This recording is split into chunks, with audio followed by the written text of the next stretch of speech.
Hey, the trailer for my new short film is out.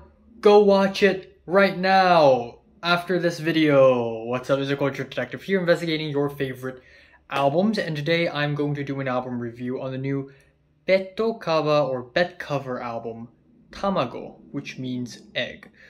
So yeah, before the review begins, I would actually like to try this on camera.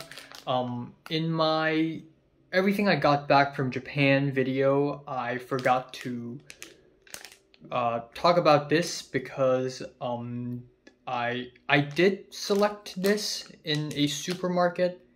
Not really a supermarket. It was more of a pharmacy store. It was a gigantic pharmacy store in Karuizawa in Nagano Prefecture. But I didn't really consider this as something that I would keep. Because it's not like, it's just a pack of candies.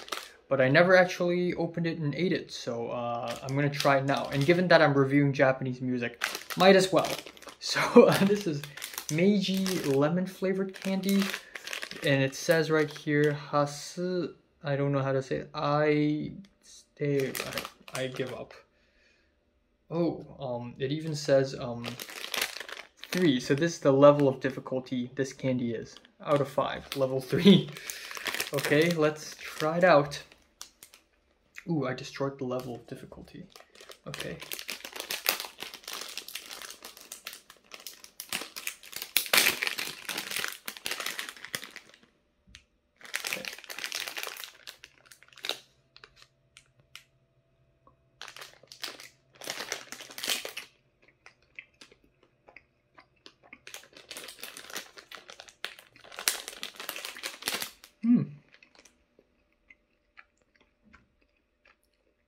Pretty good. It's chewy, refreshing. Like it. Alright, so anyways, let's talk about the new betcover album. This album is actually released, I think, very early in 2023. And I planned to review it in January, but I never got the time to. But now I'm reviewing it, and damn, it baffles me that nobody's talking about this album. It's so damn good. So betcover, also known as Yanase Jiro, is a Japanese rock singer-songwriter.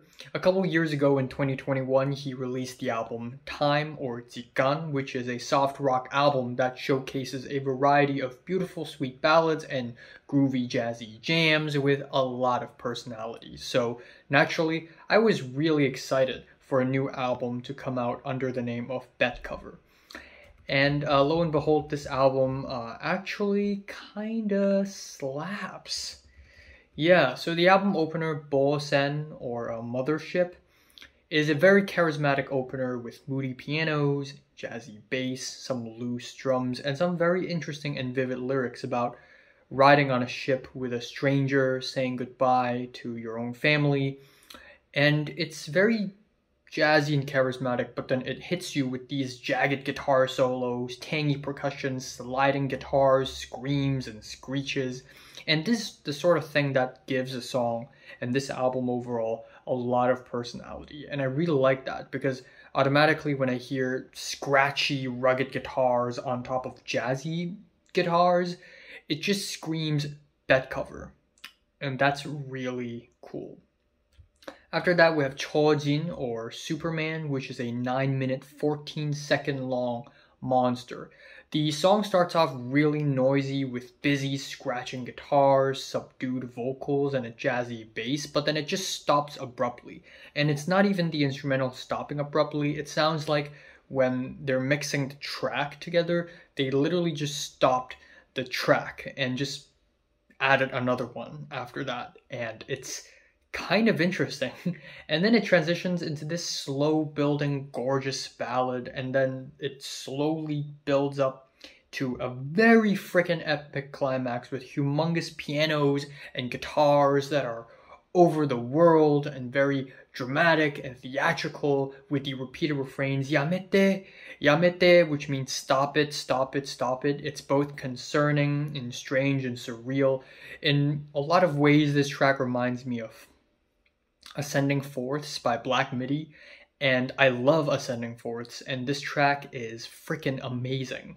After that, we have the track Kabe, or Wall, and it has a dry intro that kind of borders on spoken word, and then it explodes into chaotic jazz fusion with esoteric lyrics about wanting to be a nurse and wanting to dress up like a nurse. And yeah, it's very chaotic and weird and jagged, and it sort of explodes into white noise at the end. It's truly a trip. And then that is contrasted with H. Yes, the fourth track on the album is just called H, the letter H. And yeah, it's an easygoing, smooth guitar track with constantly changing chords and keys with a lot of ups and downs. Even without absolute mayhem and chaos, Betcover manages to sound charismatic yet very theatrical on this track. And the lyrics are kind of poetic with how almost every single sentence starts with a verb. I'm not an expert in Japanese, but when I looked at the lyrics, it looks like there's almost a pattern with how there's a kanji in the beginning of every single sentence, almost. And yeah, H, don't really know what it means. I guess the only thing that comes to my stupid tiny mind is H, ecchi, like... Anyways, after that we have Ika to Tako no Samba, or the Samba of Squid and Octopus, and it's backed by this really fun, rugged guitar licks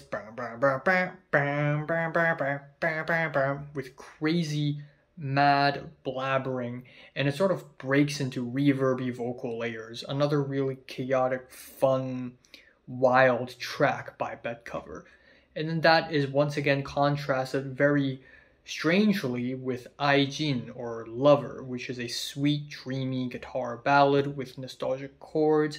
We have lyrics on this track where the main character of this track questions, asking himself whether this feeling that he's having is love. And again, overall, in the entire album, the lyrics remain kind of abstract, and it always revolves something around trees and grass and natural things, flowers and water and whatnot. And it's quite interesting how it all plays out.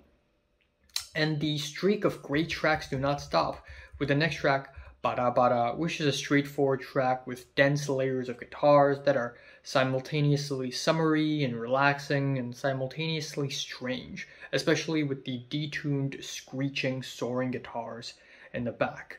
So yeah, so far this album is just one amazing track after another. It does hit a bit of a low point with the track鉄に生まれたら, or Born from Iron. It's a really quiet track that is really, really, really quiet with minimalist guitars and percussion, with whispery singing. Musically, it's nothing particularly interesting, but it's still not bad, because lyrically, Betcover presents something interesting. If I was born of iron, tomorrow I will be an ingot. Then the second last track is Tamago, the title track, and it starts off with an oddly electronic intro with thick synths and bleeps and bloops, and then it transitions into a downtrodden guitar track with marching drums and screeching noises, and that's when you realize, holy shit, this track is 8.5 minutes long. And we have lyrics about meeting a woman and singing in Hong Kong. Ooh, what? Hong Kong being mentioned? I'm a happy boy. And yeah, given that Hong Kong is mentioned, this track immediately feels like a Wong Kar-wai film. But yeah, even though it's 8.5 minutes, it doesn't feel that long, and it's another really interestingly composed track. And the album ends off with Aoi, or Mallow, and it's a nearly 7-minute long of a stripped back closer, probably the safest and least interesting moment in the entire album, but as a relaxing soft ending to a chaotic album, I think it works pretty well. And I do really like the climax with the guitars and vocals melting and being very reverby, and it starts to go off tune. So yeah, overall this album is just a kind of an amazing album. It just baffles me that not a lot of people are talking about this album, because this is freaking fantastic front to back. It's so animated. It shows a great versatility. All the instrumentals here are very well done, well interesting, well performed, and it's just a weird, chaotic rock ecstasy that I'm very satisfied by. It's like Japanese black midi in a sense. So yeah, it's really good, and I'm giving the new betcover album Tamago a 9 out of 10.